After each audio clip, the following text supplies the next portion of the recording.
Hello hello तेने एक sound बना दो बढ़िया से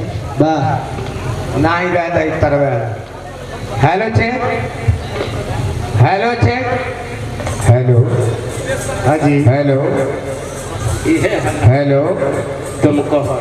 मीट खोलो हेलो चेक आई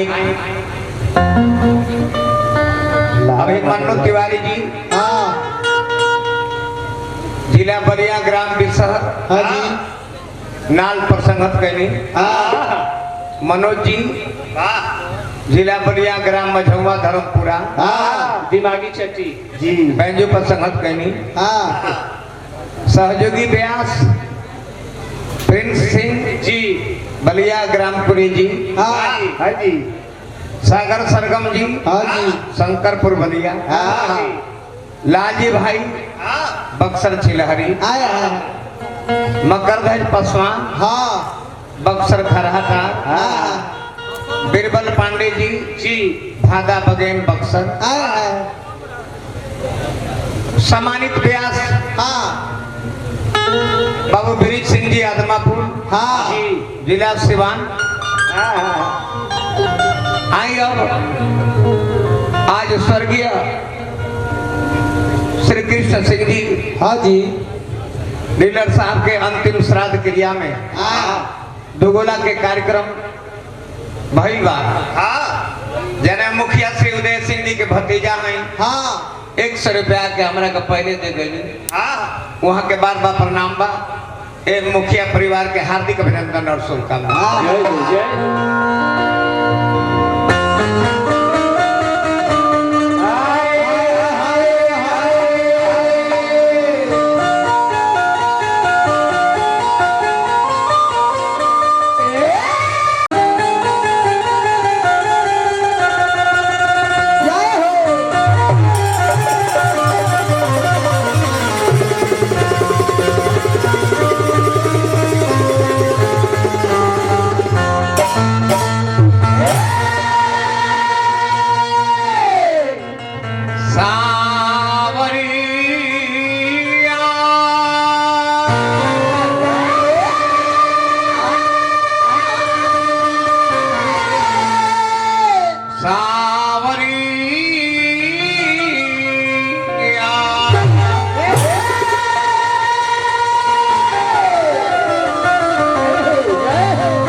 कमल सुखदात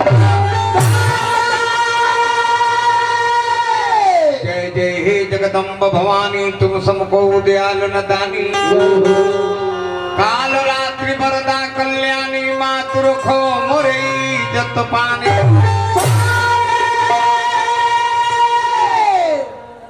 त जननी तु जननी हौ जननी जनक जी के जयति जयति जयकार जग जननी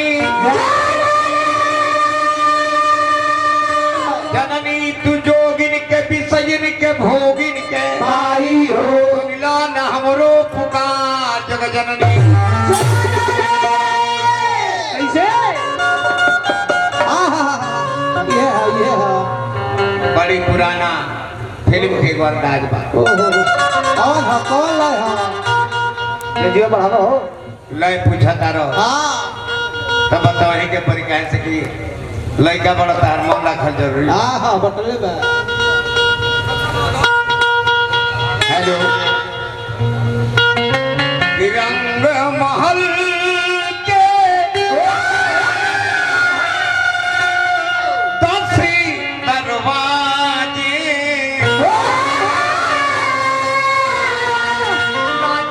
कौन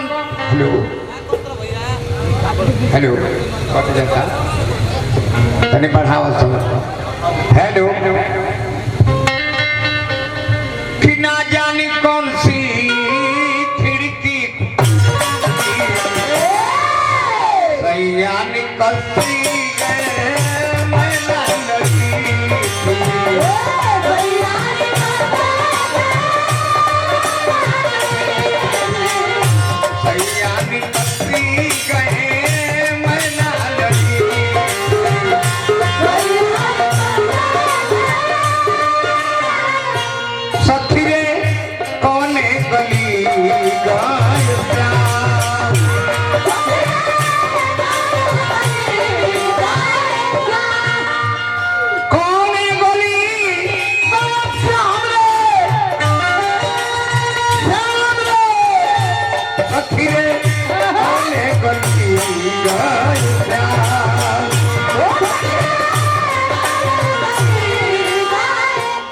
यह कहे के भाई व्यास श्री ब्रिज सिंह आदमापुर निवासी जेकर भाई अशोक स्वर्गवासी हो गई यही गांव में ससुराल है बैरागी सिंह के हार्दिक हार्दिक अभिनंदन शुभकामना बा नारायण जी बनौले रहे भाई के परिवार के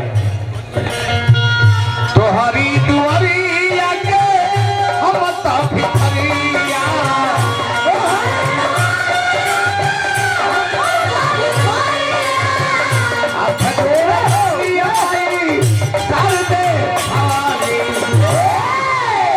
चलिया अंदर में पानी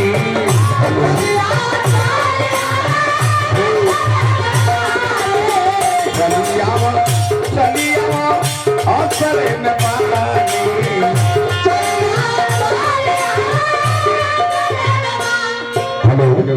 भाई बेस हो गए मशीन से बेस कम करो यार। जोगिंदर सिंह माने बाबू जोगिंदर सिंह जी बलिंदर सिंह जी पिपरा 200 रुपया पुरस्कार देनी हार्दिक अभिनंदन बार बार नमस्कार हो गई बहुनवा भाग जाता फिर बाहर हेलो चल खराब था हेलो जी चैनल खराब बका हाँ छोड़ा था पकड़ा था कोडले से भैया हमारे कीर्तन मंडली राधे श्याम बाबा के सजन से 1000 रुपया पुरस्कार आई बार बार पौरा की बात हाँ हाँ हाँ। हेलो जी और इतनी बानी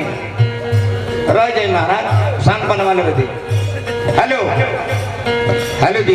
और इतनी कम करें हेलो हेलो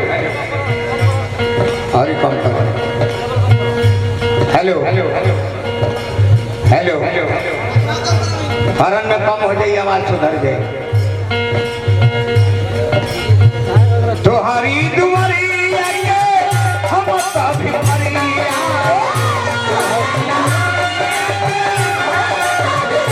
हाथ जोड़ ताली कर दे चलिया चलिया अंदर में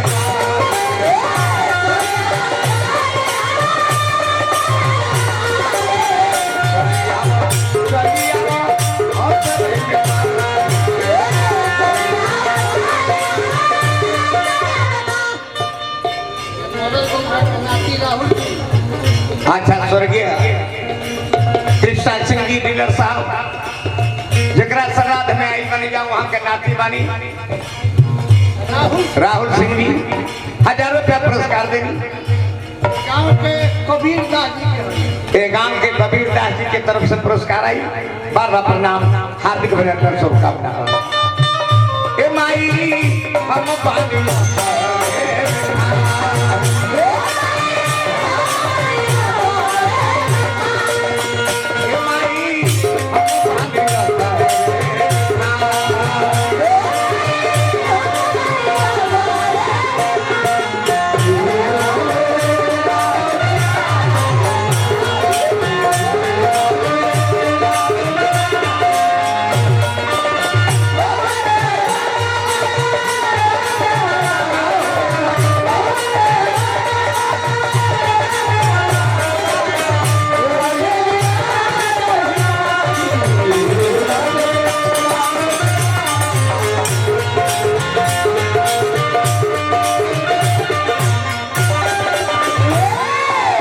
अंतर के भाव जब जानवर कोई एक इंसान को जब जानवर कोई एक इंसान को अरे बेटा कवार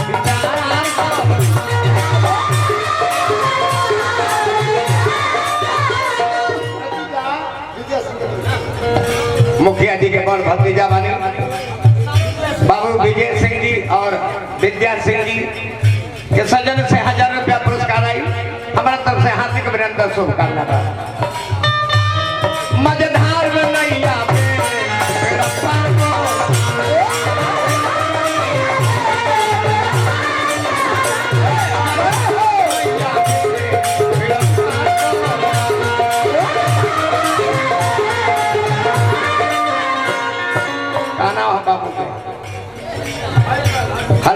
के सजन से पुरस्कार आई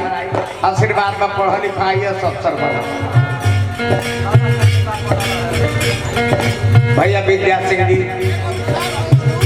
हजारों हजार रुपया पुरस्कार देनी बार बार बोलोगी आशीर्वाद के प्रतीक्षा बात है। हाँ मुखिया जी के परिवार से फिर 500 और हमारा भैया विद्या सिंह जी हमारा तरफ से हार्दिक अभिनंदन शुभकामना। मजेदार में नहीं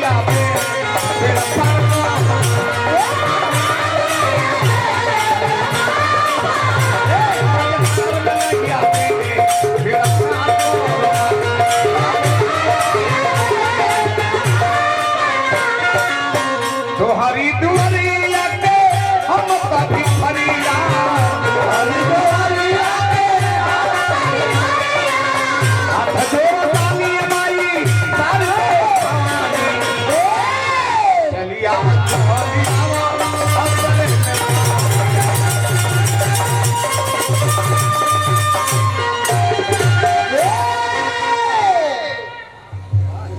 माई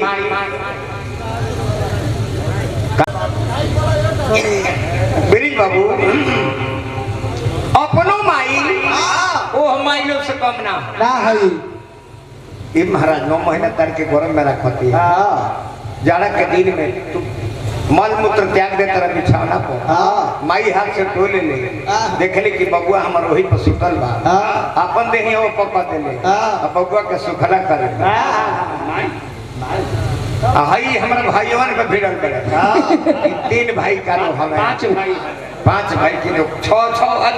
9 भाई कह सकता है। हां जब झूठे बोले जब बाउरे कहे करा तो कुछ कह दो हरण कम कर दो का नाम पड़े बबुआ मुखिया जी के नाते बानी धन्य परिवार में जनप्रतिनिधि भइल खिलवाड़ के बात ना हो जननायक बनो साधारण बात ना हो पार्टी से तो केहू विधायक विधान पार्षद सांसद बन जाला लालू जी नीतीश जी मोदी जी के नाम पर बाकी ग्राम पंचायत के प्रतिनिधित्व अपना बल अपना कैडर पर अपना क्रेडिट पर वोट मिलेला वो मुखिया जी के परिवार से 1000 रुपया आई हार्दिक अभिनंदन शुभकामना बा। हमारा ब्रिज भगवान आदमापुर ब्याज जी के माध्यम से पुरस्कार आई हार्दिक अभिनंदन भाई फुहरे जब कहे के बाद कुछ कह देवे कमल बास डबल बास घोड़ास नीलगड़ास ये तारा कुछ कहे के बाद इहो 3 भाई हम क्रिया खाता नहीं के आयो क्रिया खाए हारमोनियम पर हम 5 भाई हई ये 3 भाई के अरविंद सिंह मझला के नाम सोयाबीन और सबसे छोटका का नाम कमसिन अमोल के डिब्बे फगुनी श्राद्ध के दिने कहले बराबर में मेला लागेला परमेश्वर नाथ के दर्शन करे खातिर हमारा से मुलाकात कहले कहले फोनवा पे जी गोद में छोटका भैया तने शिव जी के लिंगवा छुआ दी है दर्शन करा दिया हम कहे ठीक बा ले गए एगो विजय गोपाल पांडे हो कहे पांडे बाबा बड़ा भेड़ी होला महाशिवरात्रि हो अरविंद सिंह के भाई है तने शिव बाबा के पीड़िया छुआ दी जाए ले गए भीड़ लागल ही रहे 1 घंटा बाद उन्हें सैले देवल में से बबुआ के दहन जे सारी देह पानी पानी भइल बा पसीना छोड़त रे पसीना हर हर बिगता रे कहने के बबुआ दर्शन भइल है ये प्याची छुअनी है हाथवा में धोइनी है कतना काड़ा लागल हमें काड़ा ना लगी पत्थर को रबड़ हो सुनी बके खुरदुरा हो गइल बा पानी गिरत तनी हमरा भैया से कह दी 1 महीना में जे रह जेती रोज उगा के सुहराईती आ चिकन कहिए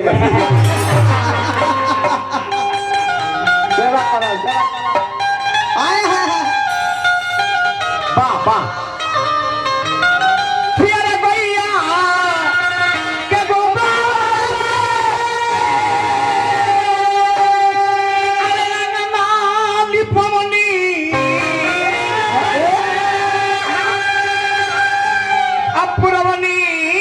चौका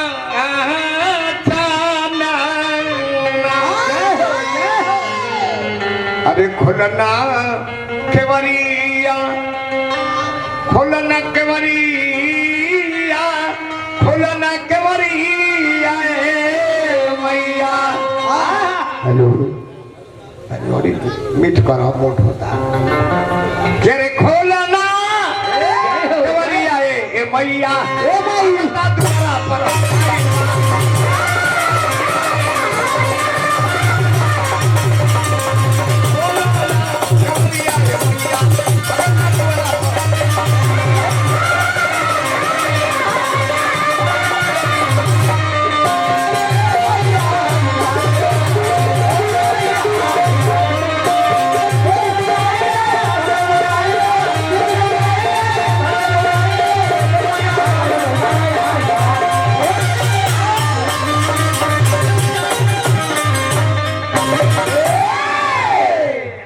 नाचिले तौन ई कमलबास कोट कहाला। हां हम ई डांस ना करिले ना ताल में केवल कपड़ा हिलाइले। हां ई कमलबास कोट बन जाला। ऑल इंडिया बाबा बीरी सिंह भाई हमार आदमापुर हार्दिक अभिनंदन शुभकामना बा।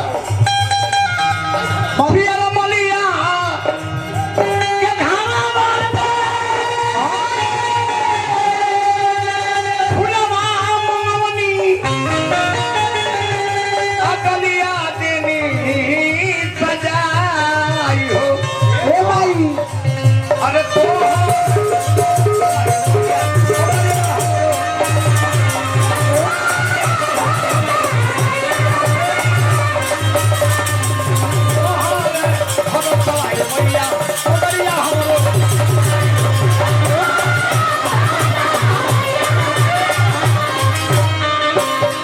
माने बाबू विद्या बाबू फिर 100 रुपया पुरस्कार देनी। हार्दिक हार्दिक अभिनंदन बार बार नमस्कार बार।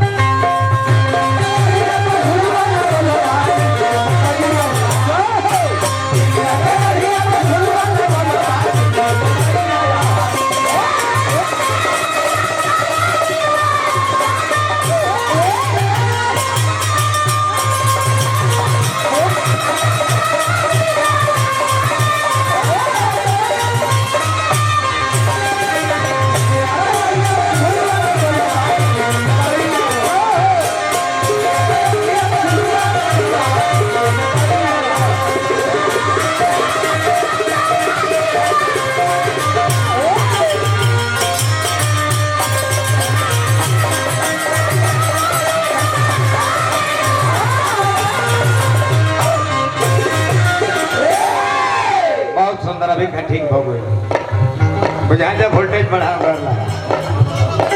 ना हम ठुमकावा लगौनी है। हां अभी तो एक दिन हमारा से सलाह करे लगल का जे कुंवर भाई तू जब तनी ठुमकावा लगावे लो हां तो हमरो मनवा छछन के रह जाला विद्या बाबा। तो कल का कहीं भगवान जी हमर गोड़े ना दिहले तो हमहु कूद कूद नची थी बल्कि तबो साथ पूरा नहीं ले कैसे कुर्सी काट के मंगाई ले हारमोनिया धरी ले और लंगड़ी गोड़वा अपन वही में फंसाई ले हमहु अपन श्रद्धा पुराई ले कैसे अरे फेर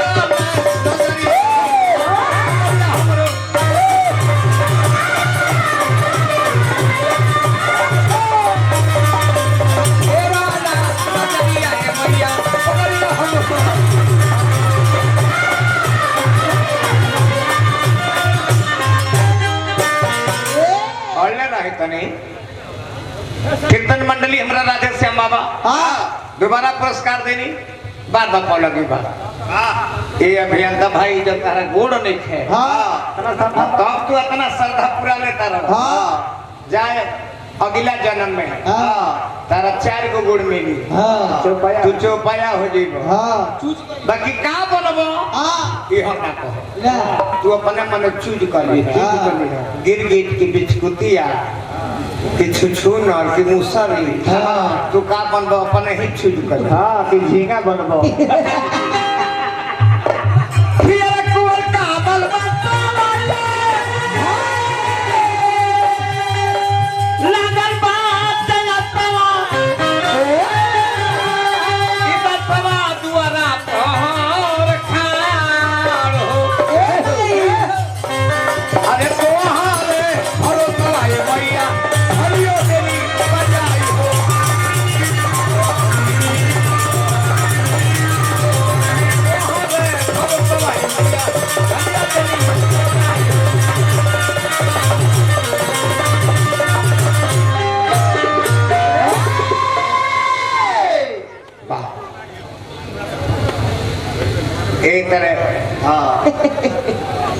बड़ी बड़ी भागीगर होला लो आंधर लगल बहुत भागीगर बहुत जतने लोग के शरीर बाउर होले उतने ही भागीगर होला लो सुंदर इनकर औरत बड़ी जेकर नाम कुसुम है कुसुम हाँ गई एक दिन अपना ससुरारी कैसे कि इनका ससुर के लड़का फेंके केहू ना हो ना लड़की है दो जने एक जने इनका से बिहल बड़ी एक जने बिहल बड़ी जने जी कद्दू से अच्छा अच्छा ससुरारी चल गई ले बकुली ले ले बाहर से बाहर अरे भाई अच्छी तो इनकर मौगी करत का रहे नैहरवा में जाके रोटी बना के अपना बाबूजी के गरमे गरम चूल्ही के दुआरे खियावत रहे तले नजर पड़ गई कि हमार तो सवांग आवत रहे धीरे से घूघ निकाल लेली घूंघट टांग लेली जब घूंघट टांग लेली तो उनकर बाबूजी जो बैठ के खाते ले वो चौधरी से घूंघट टांग लिया उनकर मौगी कहते कि बाबूजी हमार तो मरद सवांग है हम उनका के देख के घूह पड़नी है रौरा काहे पढ़ता है तो कर बाबूजी कहले कि चुप रहो जब तोर हाथ बाही इनका से धरौले बने जब ते इनकर मुंह नहीं खींच देखो तो हमें कर मुंह देखो रे अरे हटाओ रे हटाओ ना हाँ हम हाथ पाए तोर धरो नहीं हटाओ तो दिन बेकार जब ते मुंह नहीं खींच देखो तो हम कर मुंह देखो हटाओ ना तो दिन बेकार जाई दुगलय भइलो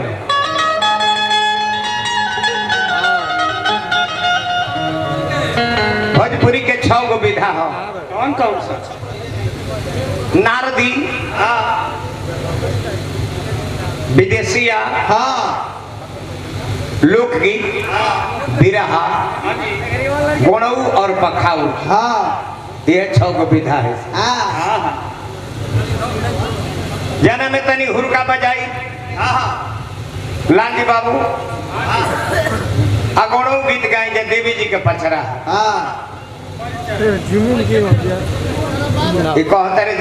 हम बजाई के बजावेला जरा बजावे आवेला से बजावे यहाँ के ये बात यंत्र हो बाजी अगर से माइक लगी पाछा से बजावे लगे बजावे के पाछा का कर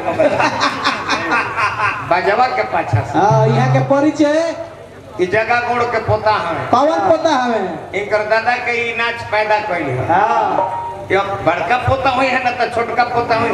है बल्कि हो ना हो कोनो पोते है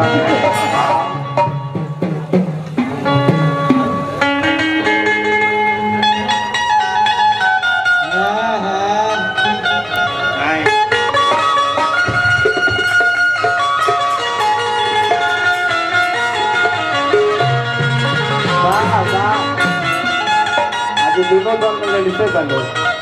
देख लिया जने तेरे तार चिपकल बा दोनों दल का लड़ते चले भाई हमारा sound Aryan DJ sound service Shankarpur के सजन से 100 रुपया पुरस्कार आई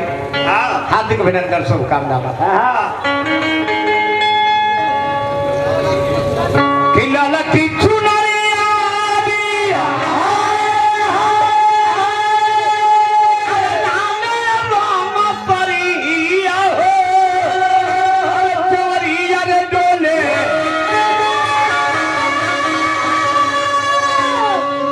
लोहा के कुंडी बा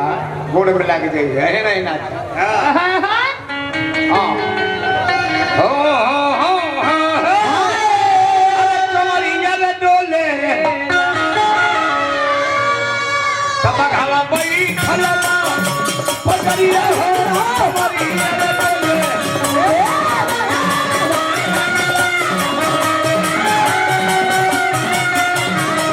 घाला बई खलला पकड़िया हो कमरिया रे डोले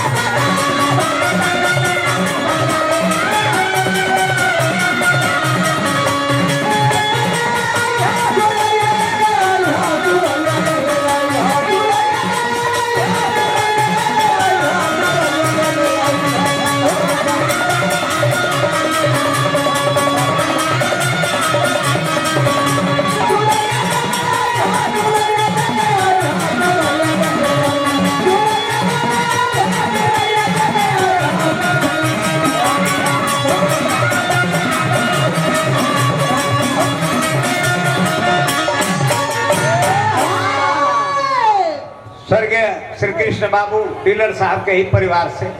ये फिर 50 रुपए आई। हार्दिक अभिनंदन, बार बार नमस्कार। अढ़उल के फुलवारी हाथ में तेरा फुलवा हो चवरिया रे डोले अब भैया उड़ी में मुदरिया हो चवरिया रे डोले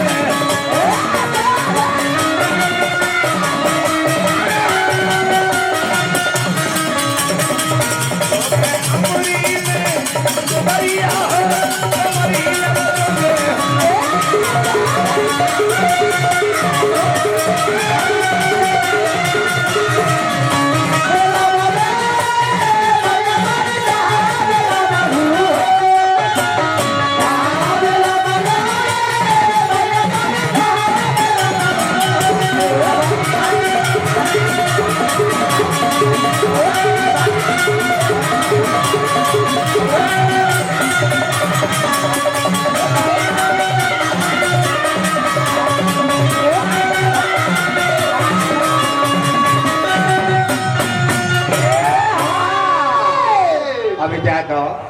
अभी नचने के नाचे दो। सुमिरन है, सुमिरन है। में हमार ठुमका लगाओ जरूरी नहीं है, जब डांसर बोला देनी हमनी के कबो कबो हाँ नीक लागिया हरदम नाचे लगबो। हाँ तो रोशने पर दो मन समनियो का ना हो जाए। हाँ हाँ डांड में गाँव से पानी के रात भर नाचा था। भैया बीरी सिंह जी 1000 रुपया पुरस्कार देनी, हार्दिक अभिनंदन, शुभकामना। हाँ अभियंता भाई नाचे लड़ना तनकी ना खाली कुर्सी में फंसा के अगर 2-3 आदमी का पाछा खड़ा हो जाए खुश, तीनों जना के खुश कर दिए। गाय के तीनों जना के खुश कर दिए। हाँ गाय के, हाँ गाय के फिर शंख चक्र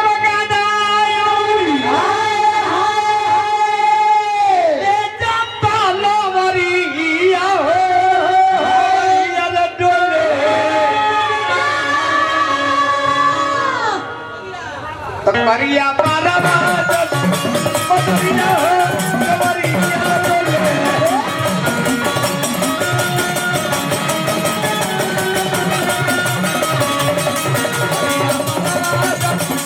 करिया हो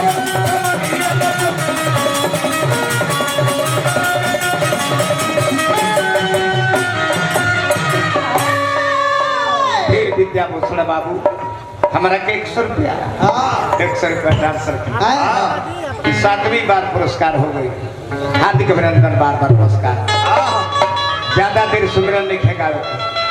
समय हमारा समाप्त हो। हाँ यही नाम के बोलो, नाम के जब के भाव सागर के लोग पार करेला। हाँ गायत्री चल गए, धुरान चल गए, स्वर्गीय वीरेंद्र सिंह जी चल गए, गौतम तूफान चल गए, तपेश्वर चौहान चल गए, गुड्डू साहनी चल गए, मुनीफ साहनी चल गए, हाँ लमण चल गए, बच्चा सिंह चल गए, महात्म तिवारी चल गए, लमण जितेंद्र। अच्छा अच्छा स्वर्गीय श्री कृष्ण बाबू डीलर साहब के दामाद साहब फिर 500 रुपया पुरस्कार देनी। हार्दिक अभिनंदन, बार बार नमस्कार। वही नाम के जब बड़ा हनुमान जी को जोर दे लड़नी है बहुत ज्यादा हम जननी है कि हम सुमिरन भाड़े खातिर हनुमान जी पर जोर दे देने हैं। चतुराई कुल बुझिले कहनी कि काहे आगे आगे बड़ा दौड़त है बाकी छोड़ दी जा। विद्वान बने रहो, इंजीनियर है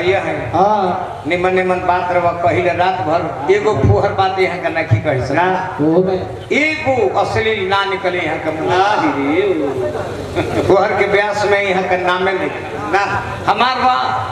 पति यहाँ का नहीं कहते रहे आज हिट कलाकार संग प्रोग्राम का हमारा नवका पीढ़ी में रो हिटे बने हिट से कम नहीं, नवका पीढ़ी में रो हिटे बने हम तो बहुत पहले से हिट बने लेकिन वो नवका पीढ़ी के हिटे बने। वाह ते ही नाम के बोलो नाम के राम राम कहू बारन बार चक्र सुदर्शन है रखवारा जिनमुख राम नाम नहीं आवा सो मुख ब्रह्मा व्यर्थ बनावा। राम राम कहु राम स्नेही पुनि कह राम लखन वैदेही। ए महाराज यह राम के नाम हो वो महामंत्र हो। मरणोपरांत मजल जाले बोला जी श्री राम नाम सत्य है, श्री राम नाम सत्य है, श्री राम नाम सत्य है। राम नाम महामंत्र है। ए मंत्र के जब भव सागर से पार कर ते हरे राम हरे हरे ए बाबा को लोग घरे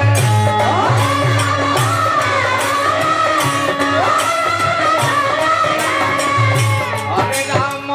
हरे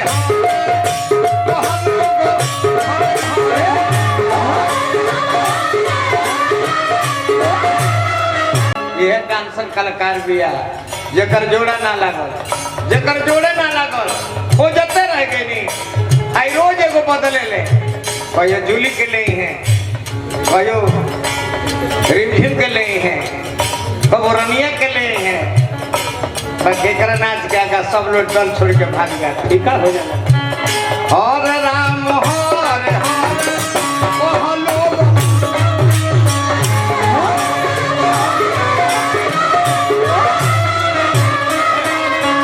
एकर खेती ना होला पंडित जी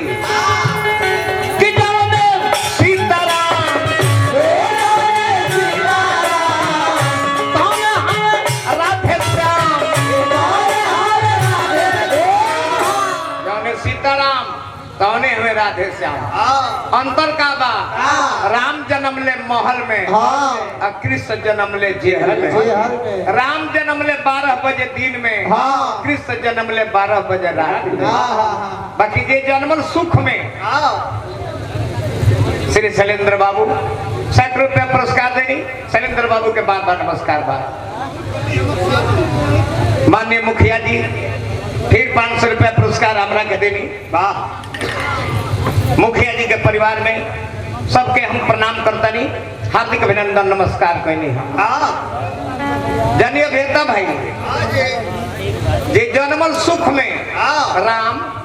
उनकर जीवन बीतल दुख में। कृष्ण जन्म ले दुख में उनकर जीवन बीतल सुख में। बाकी ना हाँ जी कि जाने सीताराम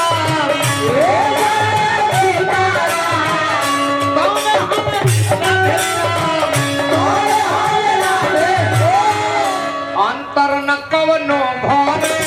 वह लोग घर घरे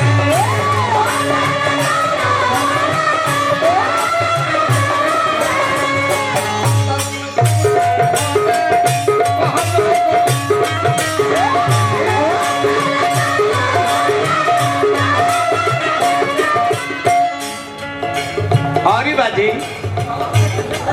एकर खेती ना होला ध्यान से बोलो। कि मुहारा न फल लाई नाही बाबो पर लाई अरे अगियो में नाही जरे कह लोग